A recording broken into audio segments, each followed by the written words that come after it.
요한복음 6장 48절에서 58절 말씀입니다. 제가 먼저 48절을 읽겠습니다. 내가 곧 생명의 떡이니라.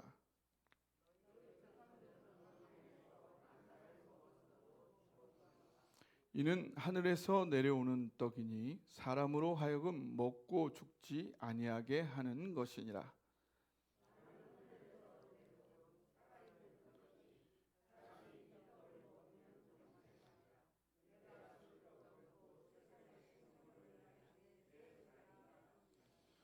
그러므로 유대인들이 서로 다투어 이르되 이 사람이 어찌 능히 자기 살을 우리에게 주어 먹게 하겠느냐.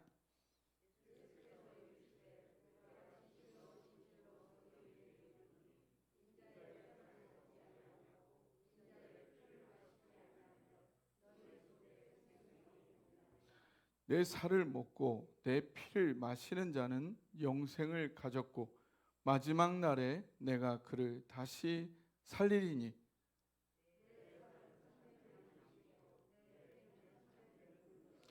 내 살을 먹고 내 피를 마시는 자는 내 안에 거하고 나도 그의 안에 거하나니.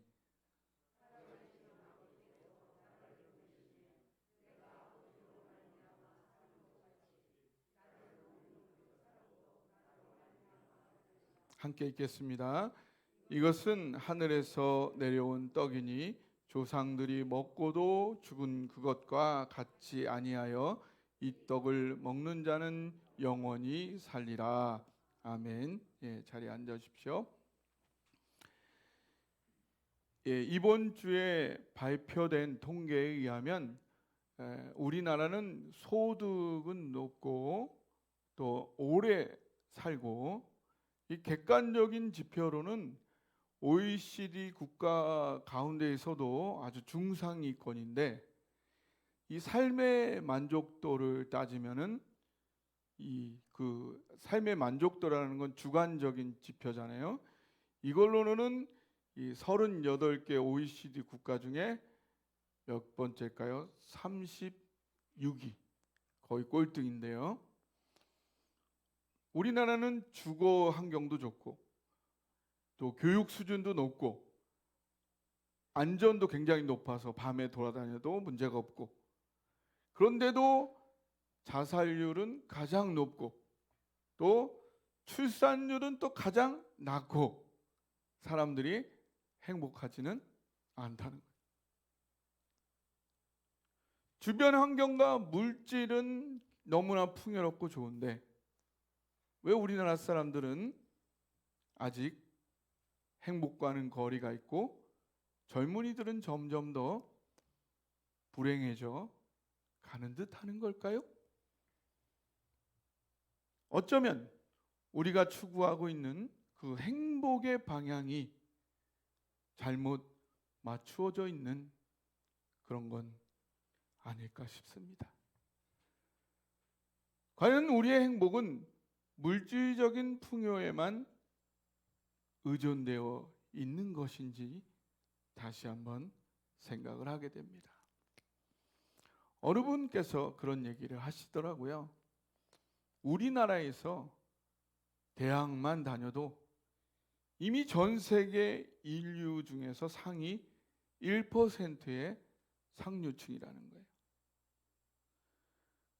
어쩌면 지금 우리가 또 우리 자녀들, 우리 다음 세대들에게 우리가 해야 할 정말 필요한 교육과 훈련 성숙은 이제 더 높아지고 더 많이 벌고 여기서 또 더 잘 사는 것보다는 이미 우리가 넘치도록 가진 것들을 어떻게 하면 더 만족해하면서 더 잘 누리고 그것들을 잘 만족해하며 살 수 있을 것이냐. 그게 정말 우리가 성숙해야 할 그런 부분은 아닐런지 생각해 보게 됩니다. 지난주에 우리 교회 그 1년 선교사 자매가 한 명 왔었죠. 그 자매가 처음 한국에 왔을 때 제가 말해줬어요. 한국 남자들이 반드시 무시하면 안 되는 두 여자의 말이 있다. 그 두 여자의 말은 반드시 한국 남자들은 들어야 된다. 그 말을 안 들으면 큰 코 다친다. 첫 번째 여자는 와이프, 두 번째 여자는 내비게이션이다. 맞나요? 예, 그런데 내비게이션 자체가 잘못되어 있다면요, 아니면 엉뚱한 주소로 목적지가 설정되어 있다면 그 나라 안에 원하는 곳에 도착하기는 불가능하게 되는 거죠. 그런 것처럼 우리가 행복한 삶을 살기 위해서는요, 행복을 향해 우리의 인생이 제대로 방향 잡혀 있는지, 정말 내가 맞는 방향을 가고 있는지 우리가 성경을 통해서 다시 한번 잘 점검해 볼 필요가 있다는 겁니다. 그 마가복음 4장에 보면요, 예수님과 함께 이 제자들이 배를 타고 가는, 근데 갑자기 광풍이 일기 시작. 광풍이 생각지도 못했던 미친 듯이 바다가 막 요동을 치는 거예요. 배가 막 올라갔다가 내려갔다가 막 그러면서 막 뒤집힐 듯 하면서, 그러면서 물건들이 여기저기 대굴대굴대굴 막 굴러다니고, 사람들도 막 굴러다니고 막 토하고 막 그러면서 물이 막 배 안으로 막 들어오고 가득 차고 난리가 난 거예요. 곧 배가 완전히 부서져서 수장이 될 듯한 이런 긴박한 일대, 막 토하겠죠, 막 사람들이. 제자들은 거의 초죽음이 되어가지고, 예수님은 이때 어디에 계신가? 예수님 어디 계시지? 예수님을 찾아봤어요. 예수님은 어디 계시죠? 예수님을 찾았더니 배 밑바닥에서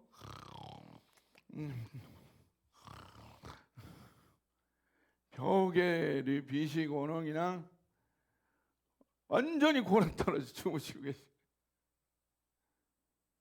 어떻게 이게 가능한 겁니까? 예? 막 배가 막 이렇게 있는데 거기서 어떻게 평안하게, 여러분이라면 그 잠을 잘 수 있겠어요? 막 흔들리는데 어떻게 그 상황에서도 평안하게 그렇게 잠을 주무시고 계실 수가 있었느냐? 예수님의 입장에 생각을 해보세요. 예수님 입장에서 아무리 파도가 거세게 친다 한들 누구 파도예요? 누구 파도예요? 그 파도? 누구 파도예요? 그 파도? 누구 파도예요? 그 파도? 네? 누구 파도예요? 아버지 파도, 아버지 파도. 그 바다 누구 거야? 아버지 거지. 결국은 아들이 타고 있는 배인데 그 배를 아버지가 수장되게 하시겠어요? 막 하다가 결국 멈추겠지. 그거를 너무나 분명하게 예수님이 알아요, 몰라요? 아는 거죠. 아버지 사랑에 대한 분명한 신뢰가 예수님 마음에 탁 박혀 있는 거예요. 아무리 요동을 하든 재밌다 이거. 아, 재밌네. 바이킹이야. 놀러 왔네. 그것도 재밌는 거예요. 그 어떤 천지개벽에 요동치는 상황에서도 흔들림이 없는 평안함, 평정심을 예수님은 가지실 수가 있었던 거예요. 예수님은 곧 일어나셔서 바다를 꾸짖어 잠잠케 하시고 또 제자들의 믿음 없음도 꾸짖으십니다. 여러분, 우리가 하나님을 신앙한다는 것, 물론 때로 필요에 따라 하나님께서 우리의 환경도 바꿔 주세요, 안 주세요? 주시죠. 우리의 기도 응답해서 바꿔주세요. 근데 그것만 하시면 끝이 있습니까? 없습니까? 우리의 끝이 있어요? 없어요? 그렇게 해서는 우리의 행복이 끝이 없어요. 왜 그럴까요? 우리의 마음이 계속 바뀌어. 아침에는 이거 됐으면 좋겠다. 됐는데 저녁에는 또 이거 됐으면 좋겠다. 아침에는 이거를 여기 올렸으면 좋겠다. 저녁에 이거 내렸으면 좋겠다. 그 다음 날 이거 돌렸으면 좋겠다. 우리의 마음이 계속 바뀌고 변하잖아요. 그걸로는 만족도 없고 평안도 없고 행복이 없다는 거예요. 환경만의 변화로는 우리에게 진정한 만족은 없다. 하나님은 우리의 단지 환경을 바꾸는 게 아니라 진짜 내가 행복하길 원한다. 어떻게 해야 내가 행복하냐? 내 마음이 바뀌어야 된다. 내 마음이 안정돼야 돼. 내 마음이 강해져야 된다. 내 마음이 요동치 않아야 된다. 환경에 흔들리지 않는, 환경에 영향받지 않는 전천후 마음, 전천후 신앙, 그래서 전천후 행복에 이르기를 하나님 원하세요.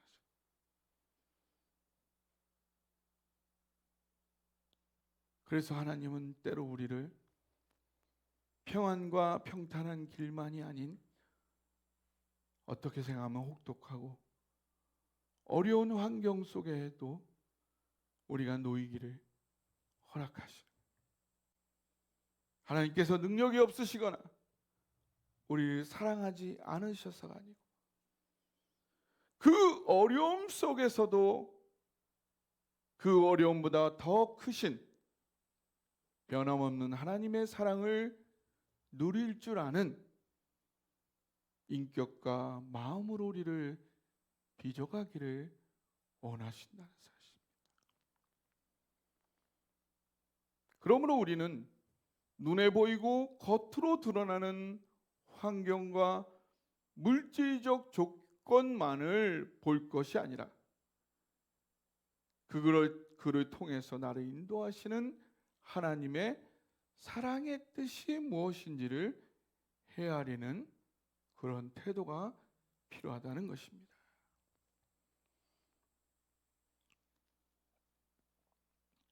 요한복음에서 보면요, 예수님의 직접적인 표현을 많아요. 직접적인 표현. 어떤 직접적인 표현이냐면 나는 세상의 빛이다. 나는 길이요 진리요 생명이다. 나는 양의 문이다. 나는 부활이요 생명이다. 사람들은요, 예수님께 와서 자기가 살아갈 길을 보여달라고 했어요. 길을 보여달라고 하세요. 근데 예수님은 그에게 이렇게 말씀해요. 내가 바로 그 길이다. 길을 보여달라 하지 말고 내가 바로 그 길이다. 사람들은 예수님께 와서 어떤 들어갈 문을 열어달라고 하세요. 예수님은 무슨 문을 열어달라고 하지 말고 내가 그 문이니까 나를 통과해 들어가라고 하세요. 이게 뭐냐? 사람들은 예수님을 통해 자신이 원하는 뭔가를 얻어내려고, 뭔가 얻어내는 거에 만족하려 하는 거예요. 예수님은 그것도 때로 필요할 때가 있지만 그것만으로는 진정한 해결, 진정한 행복에 그걸로는 이룰 수 없다. 그걸로는 이룰 수 없다. 예수님을 통해 무엇을 얻는 것에 만족하지 말고 예수님을 통해 너 자신이 변화되라. 그래서 점점 새로운 사람이 되어서 점점 더 새로운 삶을 살아가라 하는 겁니다. 오늘 본문도 말씀하세요. 사람들은 예수님께 와서 자꾸 먹을 걸 달라 해서 떡을 달라 하는 거예요. 예수님은 그걸 줄 수는 있지만 그걸로는 진정한 생명을 살 수 없다. 예수님만이 생명의 떡, 참된 양식. 예수님을 먹고 마실 때만이 진정한 생명, 영생을 살 수 있다. 오늘 우리가 함께 성찬에 한 몸으로 참여하기 전에 이 신비한 의미를 살피며 함께 은혜를 누리기 원합니다. 첫째, 예수님은 우리에게 참된 생명을 주시기 원하십니다. 따라해 보세요. 참된 생명을 주시기 원하십니다. 48절부터 50절 한번 같이 읽어보겠습니다. 시작. 내가 곧 생명의 떡이니라. 너희 조상들은 광야에서 만나를 먹었어도 죽었거니와 이는 하늘에서 내려오는 떡이니 사람으로 하여금 먹고 죽지 아니하게 하는 것이니라. 여기서의 생명은 헬라어로 조에라는 말이죠. 조에. 이 조에는 하나님의 생명에만 사용되는 단어였어요. 이스라엘의 조상들은요, 하늘에서 내려온 만나를 먹었죠. 아침마다 나가면 들에 하늘에서 만나가 내렸어요. 그걸 먹고 살았어요. 근데 죽었어요, 안 죽었어요? 속절없이 절망 속에, 죽으면 끝이다, 그 절망 속에 그냥 죽어갔어요. 근데 오늘 생명의 떡이신 예수님을 오늘 먹고 누리는 사람은 죽지 않을 것이라는 놀라운 말씀을 하고 계신 거예요. 이게 무슨 말씀일까요? 이게 무슨 말씀이냐? 창세기와 히브리서에 보면 에녹에 관한 말씀이 있습니다. 에녹 아시죠? 들어보셨어요? 에녹? 들어보셨죠? 에녹? 예, 한번 살펴볼까요? 창세기 5장 24절입니다. 같이 여러분 한번 읽어주세요. 시작.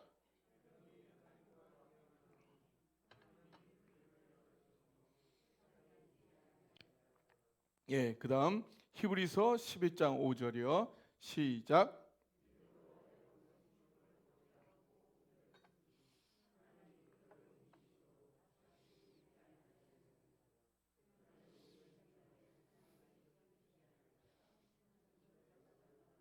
네.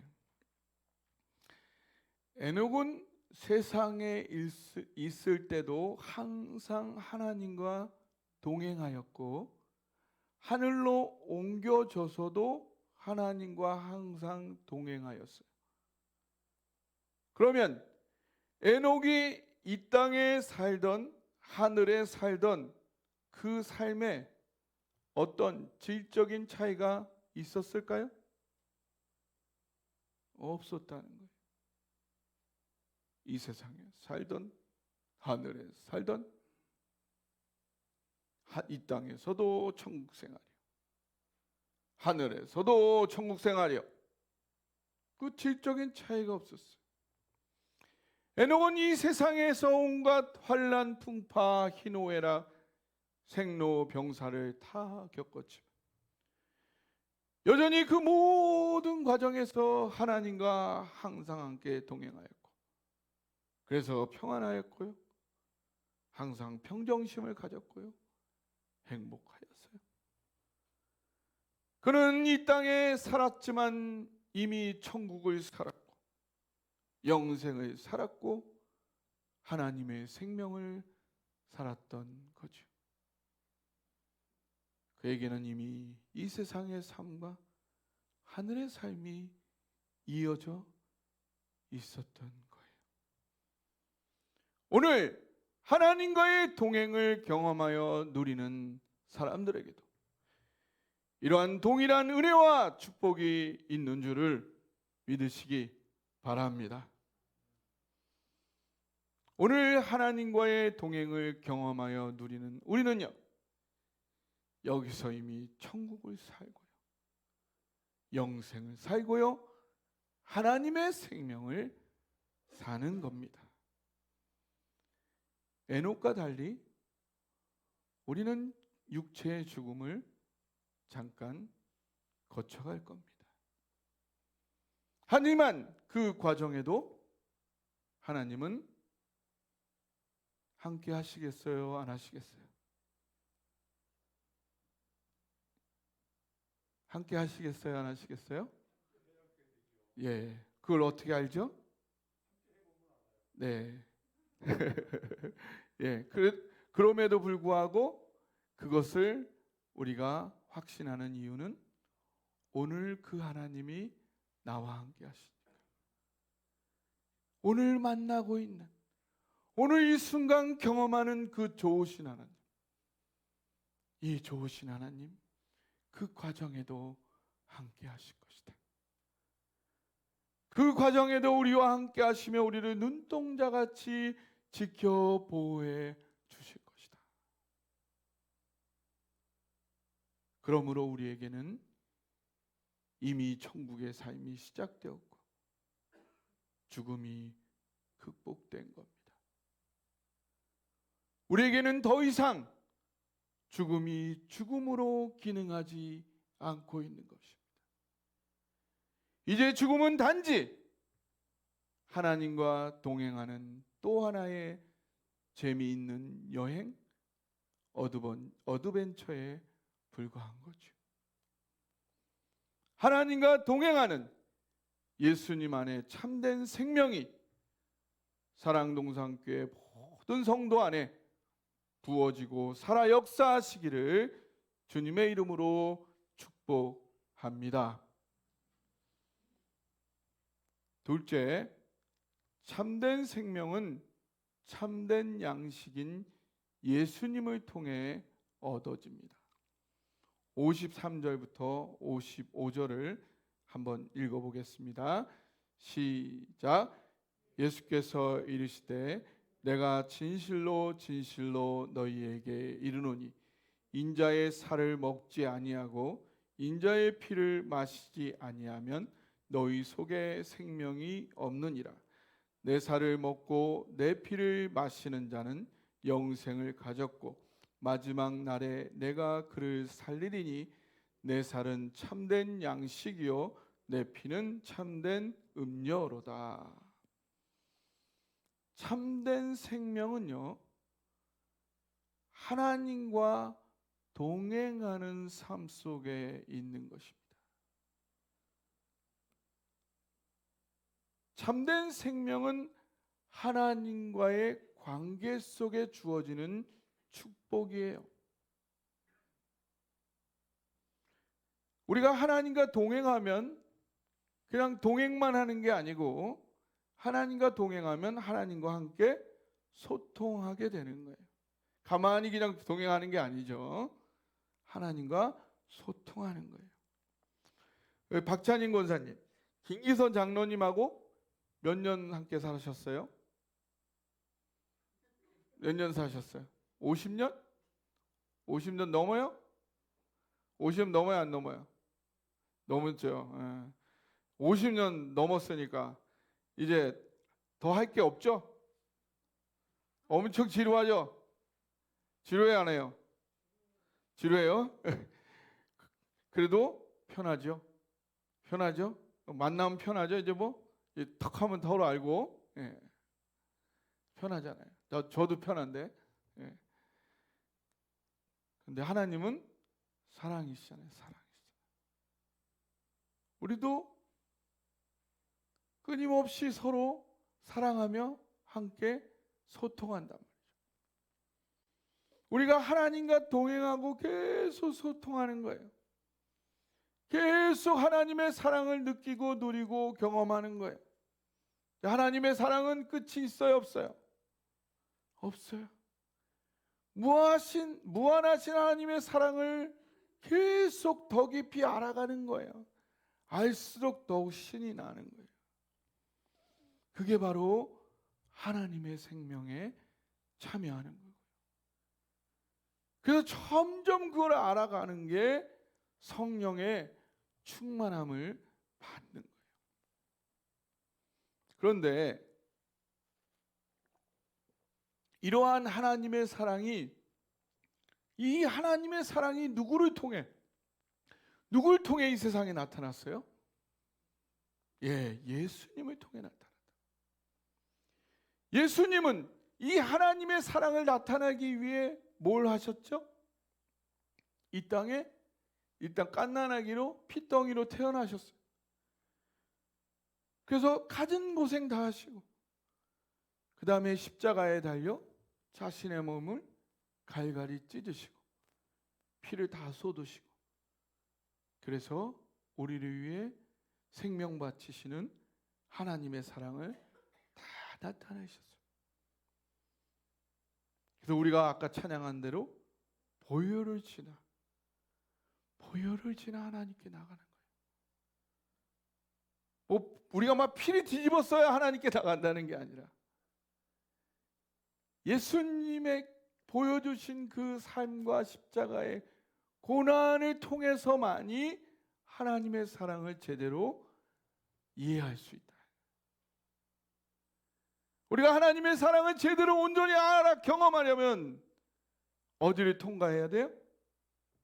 예수님을 통과해요. 예수님의 십자가를 통과해요. 근데 우리가 십자가의 의미를 한 번에 다 알 수 있어요? 한 번에 다 알 수 없어요. 우리가 구원 예수님을 영접할 때는 한 번 그걸 알 수 있지만 한 번 영접한 다음에 그거 다 알아요? 영접한 이후에도 다 몰라요. 저는 다 알까요? 저도 아직 다 몰라요. 알아가고 있어요.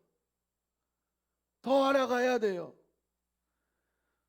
여러분, 소가 앉아 있으면 이렇게 탁 누워가지고 보셨어요? 앉아 있으면 이러고 있죠. 뭐 하는 거예요? 되새김질하는 거예요. 이렇게 그 집 같은 거 먹으면 바로 소화가 안 되니까 한쪽에 저장해 놨다가 앉아 있으면 그 꺼내가지고 해가지고 그 되새김질 하잖아요. 그런 것처럼 십자가 계속 묵상하는, 얼마 동안? 평생 영원히 또 씻고 또 씻고 또 녹여 먹고 또 녹여 먹고. 옛날에 어머니께서 누룽지 한 덩어리 탁 주시면은 누룽지 딱딱한 거를 탁 처음에 입에 넣으면은 처음에는 아무런 맛도 안 나고 돌덩어리 같은데 자꾸 입에서 굴리고 침으로 이렇게 하고, 자 그러면은 이게 막 물르고 막 이래서 가지고 나중에 막 불어나고 막 그러면은 그 다음부터 구수한 맛이 거기서 쫙 나오기 시작한단 말이에요. 그런 것처럼 십자가의 의미를 되새기다 거기서 막 맛이 나면서 거기서 능력이 나오는 거예요. 거기서 능력이 나오는 거예요. 그게 나를 살게 하는 거예요. 그게 다시 나에게 용기를 주고요. 다시 일어나게 하고요. 그게 그리스도인의 능력이에요.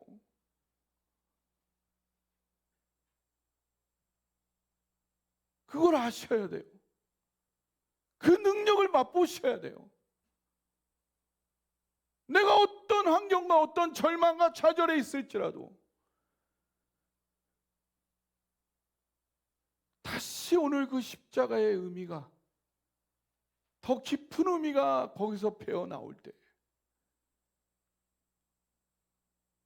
나의 아무리 굳어진 그 절망과 좌절의 그 깊은 껍데기일지라도 그걸 녹이고 깨트리고 그걸 뚫고 나를 일어서게 한다는 그것이 바로 그리스도인의 능력이다. 이 십자가의 의미를 아는 만큼 하나님 사랑 안으로 들어갈 수 있고, 하나님의 사랑 안으로 들어가는 만큼 하나님과 소통하게 되고, 하나님과 동행하게 되고, 하나님의 생명에 참여하게 되고, 성령 충만하게 되는 거죠. 그러므로 예수님이 생명의 떡인 것입니다. 예수님께서 십자가에 찢으신 살이 하나님의 사랑을 깨닫게 하는 마음의 참된 양식이고요, 예수님께서 십자가에서 흘리신 피가 하나님의 심정을 깨닫게 하는 마음의 참된 음료인 것입니다. 그래서 예수님의 살과 피를 먹고 마신다는 것, 바로 예수님께서 십자가에서 찢어주신 살과 흘려주신 피에 담긴 그걸 통해 보여주신 하나님의 사랑을 깊이 헤아리고 묵상하여 그 의미와 뜻을 점점 더 깊이 깨달아 간다는 거죠. 우리에게 영생의 삶, 하나님과 소통하는 삶 열어주시기 위해 희생하신 십자가의 깊은 뜻을 헤아려 감으로 점점 더 하나님의 심장 속으로 들어가서 참된 생명을 누려가는 사랑동산 모든 성도 되시기를 주님의 이름으로 축복합니다. 셋째, 예수님의 살과 피 먹고 마심에 3단계가 있습니다. 따라해 보세요. 먹고 마심에 3단계가 있습니다. 네. 첫 번째 단계는 먹고 사는 단계입니다. 따라해 보세요. 먹고 사는 단계. 예, 우리가 음식을 먹으면 움직일 수 있는 에너지를 얻죠. 그것처럼 사람은 예수님의 십자가를 통해서 나를 위해 생명 바치는 하나님의 사랑을 깨달아 누리면 살아갈 이유와 가치를 갖게 되고요, 인생을 살아갈 힘과 용기를 얻게 되죠. 그래서 예수님을 구세주와 주님으로 영접하고 하나님의 자녀가 되어 영생을 얻게 돼요. 하나님과의 관계가 회복되고 하나님과 사랑의 소통이 시작되면서 영적인 생명이 살아나는 것. 이게 바로 예수님의 살과 피로 먹고 사는 단계. 두 번째 단계는 예수님의 형상을 닮아가는 단계입니다. 따라해 보세요. 예수님의 형상을 닮아가는 단계. 우리가 음식을 먹으면요, 음식이 몸으로 이렇게 흡수가 되죠. 흡수가 돼가지고 그것이 내 세포가 되고 내 살이 되고 내 신체가 되고 내 일부가 되죠. 그것처럼 하나님의 사랑을 누리며 그 사랑에 힘입어 살다 보면 그 사랑이 내 마음이 되고 내 인격이 되어서 내가 점점 주님을 닮아가게 된다. 주일 하루가 아니라 매일매일 매 순간순간 주님의 사랑을 느끼며 그 사랑의 힘으로 살아가다 보면 생각이 바뀌고, 생각이 바뀌면 말이 바뀌고, 말이 바뀌면 행동이 바뀌고, 행동이 바뀌면 습관이 바뀌고, 습관이 바뀌면 인격이 바뀌고, 인격이 바뀌면 인생까지 바뀌게 되는 거죠. 그래서 예수님의 형상을 온전히 닮아가게 되는 거예요. 그 다음 세 번째 단계는 나도 작은 예수가 되는 단계입니다. 따라해 보세요. 나도 작은 예수가 되는 단계. 내가 예수님으로 먹고 마시다 보니까, 그러니까 예수님만 계속 먹고 마시다 보니까요, 나 자체가 완전히 예수화가 되어버리는 거예요. 그래서 나 자체도 이제 예수님의 살과 피처럼 되어버린 거예요. 예수님, 사람들이 예수님을 경험하면 하나님의 사랑을 깨달아 알듯이 나를 만나고 나를 경험하면 예수님의 사랑을 깨달아 알게 되는 작은 예수의 삶을 내가 사는 그런 경지에 이르게 되는 거죠. 그것이 바로 예수님의 살과 피를 먹고 마시는 세 가지 단계인 것입니다. 우리가 성찬식을 하는 것은 이러한 세 단계의 영적 신비를 함께 되새기는 겁니다. 예수님께서 찢으신 살과 흘리신 피를 통해 나타내신 하나님의 사랑에 힘입어 내가 살아가겠습니다 하는 것이고요. 그 사랑에 힘입어 계속 예수님을 닮아가겠다는 것이고요. 또한 그 사랑에 힘입어 마침내 작은 예수가 되겠다 결단하는 겁니다. 그리고 이렇게 우리 교회는 예수님을 통해 나타난 동일한 하나님의 사랑에 힘입는 한 몸이요 한 공동체라는 것을 이 성찬 의식을 통해 함께 느끼며 고백하는 겁니다. 이것이 우리가 성찬식을 하는 의미입니다.